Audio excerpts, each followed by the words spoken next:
Real Housewives of Beverly Hills star, actress, and aunt of the Hilton sisters, Kyle Richards, has recently come out with a medical condition that she says was really affecting the way she worked and lived.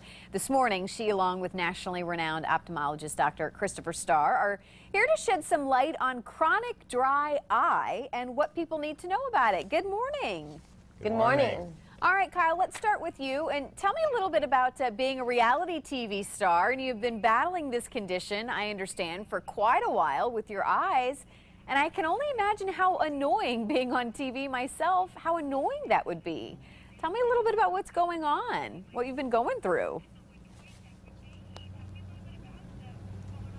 That's a good word for it. You're right. It was really, really annoying.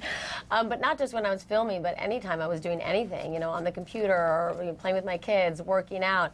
It was just a constant irritation, uncomfortable. It affected my vision, and I didn't really know what it was. So I started using the artificial tears and thinking that would help, and I became very dependent on them. And I didn't know if I was dehydrated, and I would drink water, but it got to the point where I was so uncomfortable, I had to go see my eye doctor, and he diagnosed me with chronic dry eye and prescribed Restasis. And I've been taking that ever since. Well, and when did the symptoms start for you? I noticed it probably around 5 years ago, and I walked around like that for quite a long time. Actually, one of the other housewives also had a problem with that, and she started telling me, you know, you can't, you're using the wrong thing for your eyes. You need to use artificial tears. But then it got to the point where I could not survive without them all throughout the day. So, yes, I walked around like that for a long time. So, Dr. Starr, is that typically how it goes? Do you use the wrong product and maybe looking at it the wrong way so it makes it worse, or does it just get worse over time? Yeah, those are great questions, and Kyle's story is very typical of a number of patients I see on a daily basis, where, you know, it's a nuisance, you're aware of it, you're not sure you need to see an eye doctor for it because you don't want to sort of look like you're whining about your eyes. You might reach for an artificial tear or wash your eyes in the sink. But to answer your question, yes, it does get worse over time if it's inadequately treated. Now, artificial tears are perfectly fine for treating those symptoms of foreign body sensation, grittiness, blurry vision, what have you. But we know that, and a lot of great studies have shown, that inflammation of the ocular surface is the key etiologic factor in dry eye disease. We have inflammation on the eye that gets worse with time if it's not halted or stopped. And that's where Restasis comes in, which worked for Kyle. I use it myself. It's worked for me as well. And that is an anti-inflammatory. It's an eye drop that reduces inflammation. And it's the only FDA-approved pharmaceutical drop for dry eye disease that reduces inflammation, helps patients to make more tears of their own, natural tears, healthy tears. And also, studies have shown that we can decrease the dependence on those artificial tear drops. She was using them all the time, every 15, 20, 30 minutes throughout the day, and now probably doesn't use them anywhere near as often. And that's, you know, really where the benefit of Restasis comes in. Is there one thing in particular that causes this?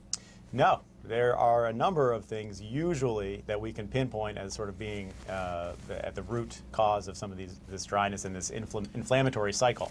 The number one risk factor for dry eye is aging. As we get older, we're at more risk for getting worse. And as you mentioned, if you don't treat it at an early stage, it probably gets worse as we get older, so that's part of that. But contact lens wearers, Kyle, you know, contact lenses definitely tend to exacerbate dry eyes and the ocular surface. We see that very commonly in younger patients who have dry eyes. Sometimes some laser vision correction procedures can cause a relative worsening of dry eye. Any ophthalmic surgery can do it. A lot of medications, antihistamines being one big category. Other diseases, autoimmune conditions, Sjogren's syndrome, rheumatoid arthritis, et cetera, et cetera. So the list goes on and on and on. Yeah. Well, we're just about out of time, but Kyle, I'd imagine this makes you feel like a whole new person now that you've treated it. What's next for you? What's next for me? Well, we are currently shooting season 5 of The Real Housewives of Beverly Hills. So, you know, between that and my 4 kids and my store, I'm a busy mom. I would say so. Well, thank you so much for taking time with us this morning. We appreciate it, and I think people will need to check this out. Any website you would send us to? They can check out Restasis.com. or just go see their eye doctor. All right. Thank you so much both for taking some time with us. We'll see you on TV, Kyle. Thank you. Thank you so much. Thanks. All right. We, of course, will put all that info on our website as well, which is fox4morningblend.com. And of course, that's where you can go today for any info that you saw in today's guest. So thank you so much for starting your day with me. Have a fabulous day, and I will see you on Monday. Have a fabulous weekend.